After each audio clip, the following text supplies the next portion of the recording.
training and rephrase that. Hello, training leaders. Hello.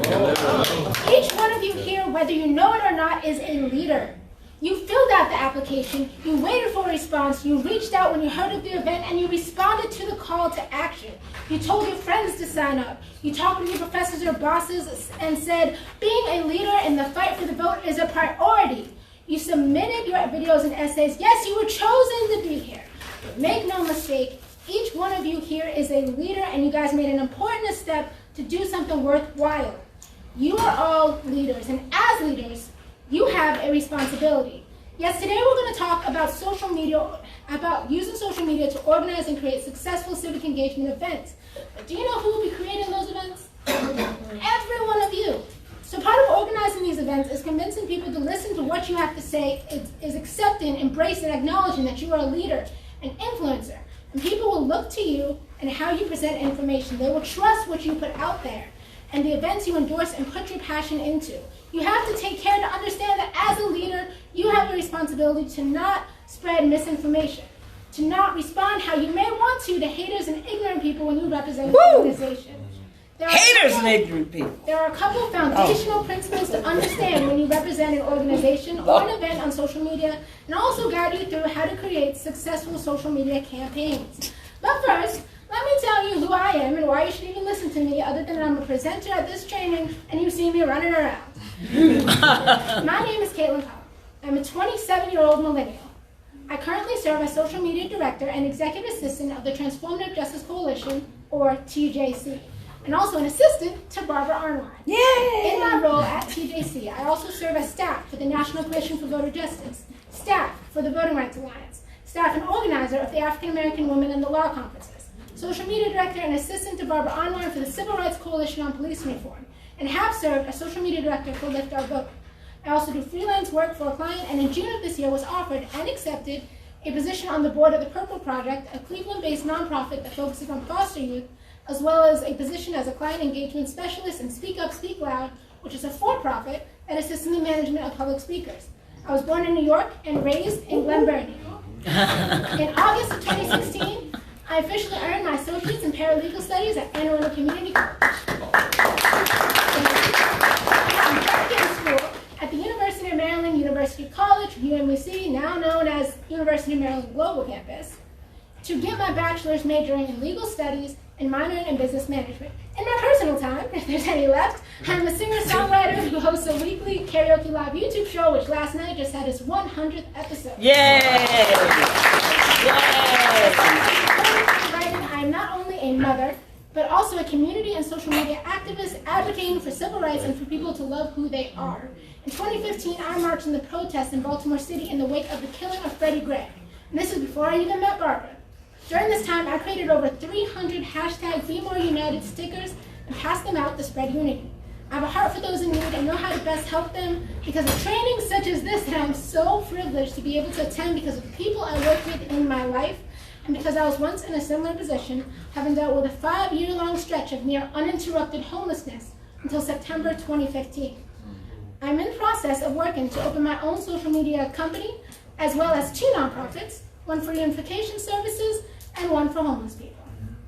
So I told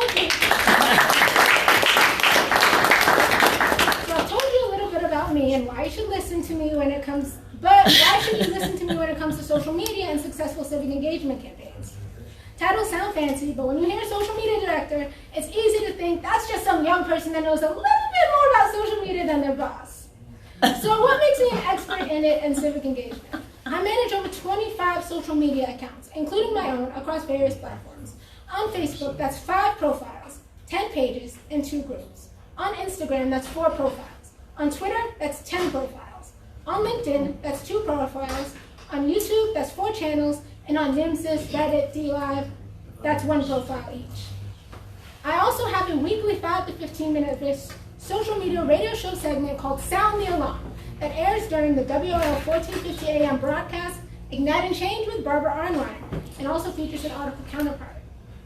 And I have helped edit Barbara Arnwine's major 2016 report, Fostering an Inclusive Democracy. That's actually one of the first assignments I did for Barbara. Yes. I've written many articles for TJC's weekly e-newsletter, The Transformer, including a 10-page in-depth report analyzing felon disenfranchisement. have written 28 articles for the Voting Rights Alliance as part of its daily #BRA Black History series for Black History Month 2017. And I've helped plan every training such as this that TJC has done. I help manage websites for TJC, the Voting Rights Alliance, and the National Commission for Voters' Justice.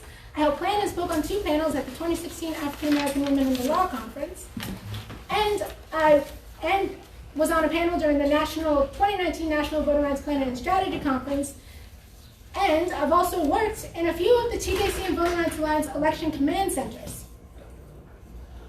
So I spoke about who I am a bit in detail to illustrate the power of storytelling. Each one of you as leaders has a story to tell, a unique perspective. And this unique perspective and the authenticity in which you share from is vital to your social media success. Sometimes when creating events, you will rely on your own stories, such as when you are convincing your social media friends and followers to care about your cause, organization, or fundraisers. Other times, and it will be a lot of times for all of you sitting here, you will be speaking in small part from your own perspective and in a very large part from the perspective of organizations, another individual, or an event. This kind of social media use is different and separate from your personal social media use. For example, this event is nonpartisan, and it legally has to be because of the 501c3 status of the Alabama NAACP and the Transformative Justice Coalition. Nonpartisan means no matter your personal political beliefs, you must remain factual and accurate and unbiased. This doesn't mean you don't tell the truth, and it doesn't mean bipartisan. Say, for example, you want to share an amazing article on a 501c3 nonprofit social media account.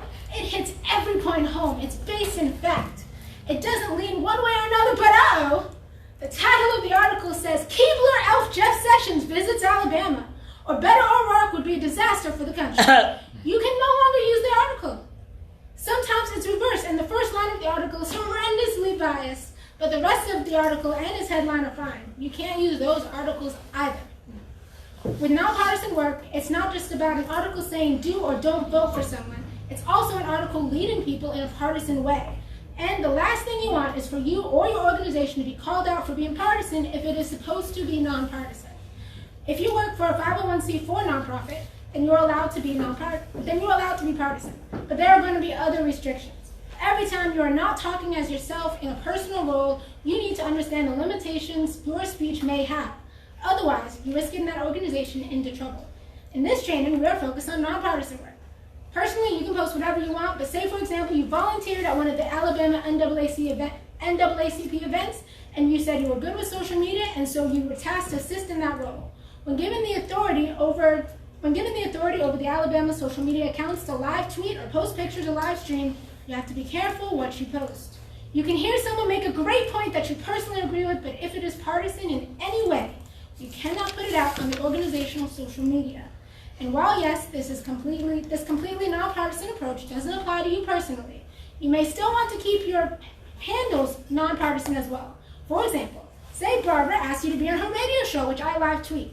If you have a partisan Twitter handle such as @SheilaForTrump or @BlueWave, then I can't tag you on your quotes. As you become more prominent leaders, people will want to tweet and follow you. And while it's great to have your handle as something you want to spread the word about, partisan handles such as my examples will lend you less visibility. So now you understand having a nonpartisan spirit. Let's talk about how to mobilize and what strategies to use based on what platform you're using, because every social media platform is its own beast and has its own intricacies. The ways you gain followers and likes is also different on each platform. What works on Facebook, what works on Twitter, what works on Instagram, what works on YouTube or TikTok. You will use different social media platforms depending on who you want to reach. If you want to reach prominent figures and business people and organizations, then Twitter is the way to go. If you want to reach friends and families in your local community, then Facebook is the way to go. To connect with Gen Z and Millennials and Generation Alpha, those are people born after 2010, look no further than YouTube. To connect with Gen Z and Millennials, go to TikTok, Instagram, and Reddit. To network with people in your area locally, go to NIMSIS.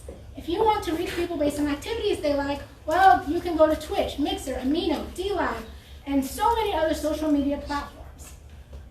But a successful social media campaign, even though there's different strategies for each platform, integrates all these platforms, especially the platforms most commonly used by all generations and socioeconomic status. That is Facebook, Instagram, and Twitter. And so even though there's things such as, live streaming on Periscope, Facebook, Twitter, Instagram Live, all of those kind of things, and it has many advantages, there's other ways to get people involved too. And that is such as live tweeting, a Twitter storm, a Twitter town hall, or a Twitter chat. A Twitter storm. A Twitter storm is when you organize many organizations and individuals and everyone tweets out the same things at a set time, for a set period of time. This gets your message out to many audiences, and your goal is to get whatever hashtag or cause you're promoting to trend. When you create a Twitter storm, you want to give your networks, that is the people and organizations in your sphere of influence, notice 1 to 2 weeks in advance of your event. You will also want to be sure to put your tweets into Twitter to ensure it's underneath the character limit, and also proofread to make sure there are no spelling mistakes. You want to let everyone know that you'll be holding a Twitter storm on this date at this time, and send them the tweets along with any graphics so everyone is on the same page. More than just everyone tweeting the same things for an hour, you want to retweet those who are participating and have them retweet everyone else as well.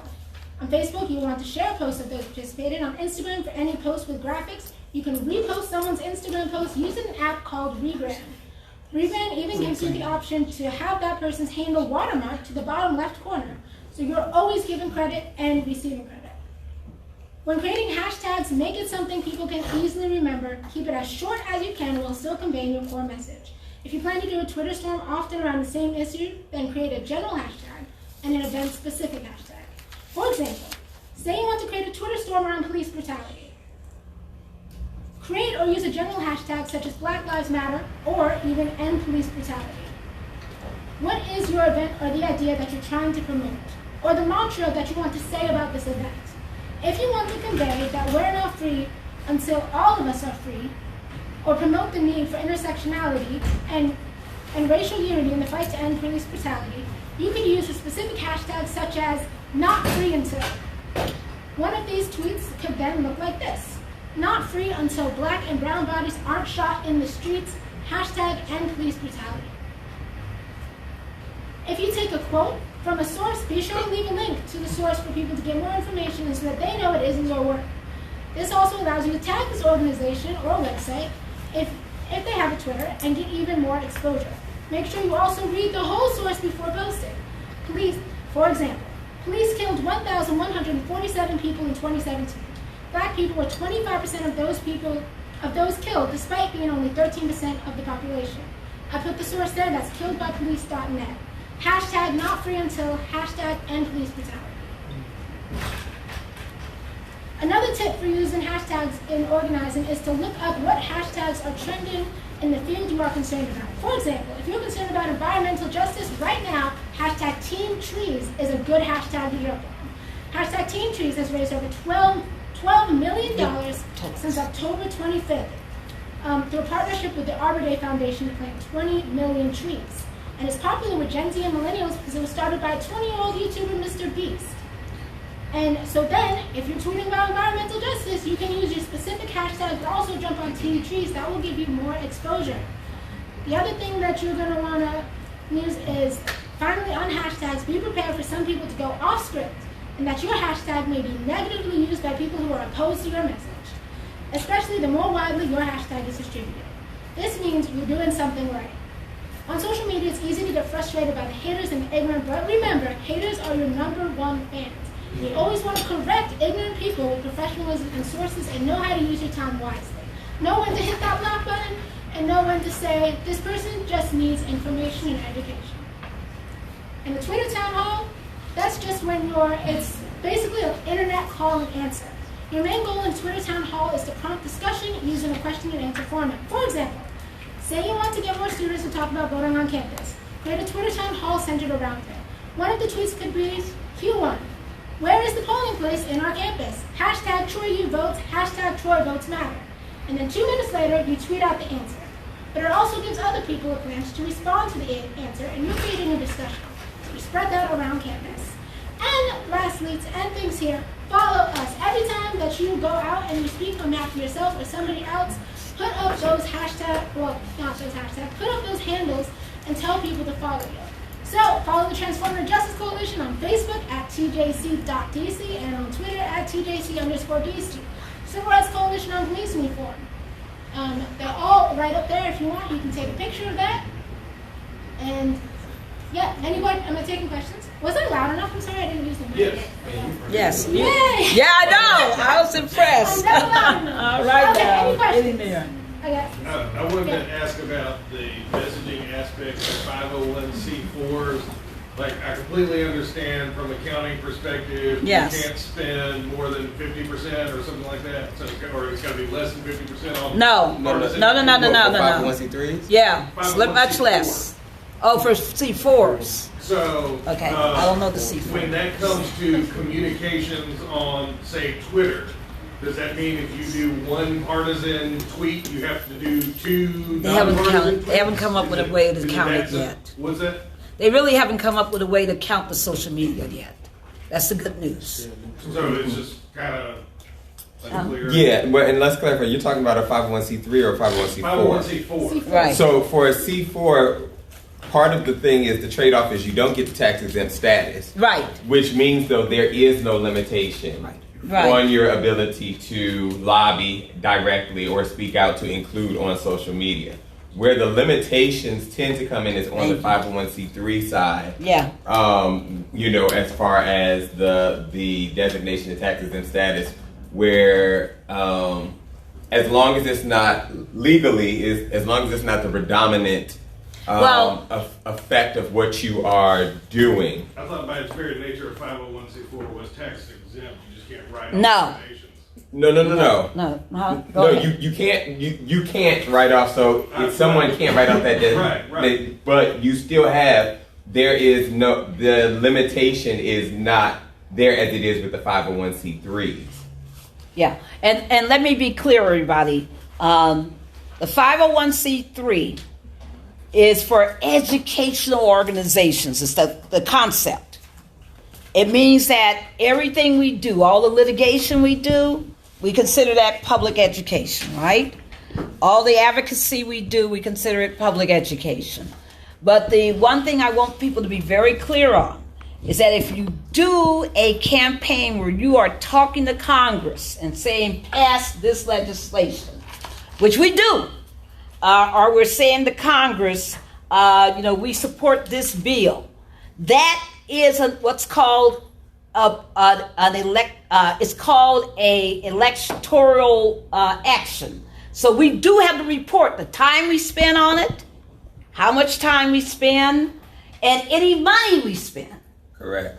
And we have to turn in reports that if you're a 501c3, you got to turn in quarterly reports showing and annual reports showing how much time you did, because under the law, you can do what's called an election. That if your budget's $1 million, for example, then you can do up to 20% of that budget on these kind of partisan lobbying, quote, lobbying activities is what they're Right. called. Let me be very clear. They're called lobbying activities, not partisan, because you can't be partisan. They're called lobbying activities. And there's grassroots lobbying. Then there's basically, And they're lobbying. right. There's grassroots lobbying, and then there's really when you're talking to congressional officials. So and are your state legislators and any kind of legislative official with the goal of having an outcome. Like if you're just hanging out with them and talking, that's nothing. But if you're saying, I want you to pass this bill, Right. then that's different. So what she's saying, it comes down to the tone Right. and the issue. Lobbying is this. Yeah. Here's an example. Lobbying versus issue education. Issue education Right. would be saying, There you go. mass incarceration is a problem generally There you in go. this country. And we would like Congress or the state legislator to generally do something about Right. it. Lobbying is, we have the Sentencing Reform Corrections Act that is sitting before you. Once you mention a specific piece of legislation, Right. and you take a position on that for or against, whether you are pushing, now you have jumped into the domain of lobbying. Right. And that's what it's both your allocation of your dollars and the time that you spend that is that threshold. And interestingly, the IRS is much more rougher on grassroots lobbying than it is on the direct lobbying with officials. It's very odd, isn't it? Says a million things about what they think about what C3 should do. Yes, right here. Just for education purposes, for learning, grassroots. What is grassroots? Yes. So grassroots is towards the community. So making sure that people are engaged, making sure at the grassroots, the local community level, that people in houses are understanding things and that they are turning out and mobilizing. So it's just like a lingo for civic engagement. It is. It is. Okay. Yes, and also yes, I'll take this question. Then we're going to break real quick. So I just wanted to clear up something. So a 501c4 is absolutely a tax exempt organization according to the IRS. But the political activities may be subject to tax under the That's correct. 527 law. Correct. But let's be very clear about what you're talking about when you say tax exempt. Tax exempt. Everybody who gives my organization a dime gets 10 cents off of their taxes. Right. So Okay. you're talking about tax write-off purposes. So so I am an organization that the IRS has certified that if you give us money, then you can write it off your taxes. Now, You can't write it off. but also hold on. That's one part of it. The second part is that as a 501c3 tax exempt organization, I don't pay taxes. Right. And that's what a 501c4 Right. I don't pay taxes to anybody. Donation. Correct. Right. Correct. So Yes. I just signed a lease, and the lease for my building said that they were going to charge us $8,000 or something. Daryl might remember for taxes every year. And Daryl and I looked at it and said, no, we're a 501c3. We don't pay taxes. We don't pay real estate taxes. We don't pay any taxes. In fact, if we buy things, they have to take the taxes off if you're a 501c3. So we actually, and the building management was shocked. And they said, well, we understand. I said, no, your understanding's wrong. So we did, we did. And they ended up, we don't pay taxes. They had to take all those clauses out of the lease. So that's a good example of C4. The major advantage for C4 is what I just talked about, that they don't pay taxes. That's unless it's, they engaged in. And there is no limit on your political speech. So yes, you're right in your nuance, but that's more for like your campaign finance person, right, or your HR person, because often these organizations that are thinking about giving to you, or if you're at 501c4, it opens up a whole new level of funding that you can take from some of these foundations. Yes, you can. Whereas with a 501c3, there is very narrow restrictions that they often, are going to put incumbent upon you. However, 501c3s can still lobby. Up to 20% if you take the election. Up to 20% if you're talking about monies that you're getting from these the foundations or from the federal government. There is a status called unrestricted funds. That's if you have like a person, like Hugh Hefner or somebody who's giving certain money. If you're tracing and showing, again, this is, it becomes a gymnastics type thing. But if you're showing that that's where that money came from and you're using that for your speech, you have more wiggle room, but you have to be very, very specific in your books. No. It just in general. It's a general classification. And the thing that you have to be very, very careful about is that as a 501c3, you can't have what's called one source of funding. Correct. That's the restriction. So if only one donor is funding everything you do, you're in trouble. Because they consider it some kind of private enterprise. Mm-hmm. That is what do you call it? A cloaked private enterprise. So that's the number one thing. But it's the totality of your budget that is considered. All your funds, no matter if they're small donors, major donors, private foundations, corporate foundations, whatever your budget comes from. your ceiling election is on the totality of all those funds. Okay, good news, folks. Lunch. Dinner, yes, lunch is ready. Let's go and grab our lunch and come back. We're coming back in here. Yes, we're coming back in here. Well, actually, he's an example. And T-Double is here. T-Double is in the room. It is ready. It is ready.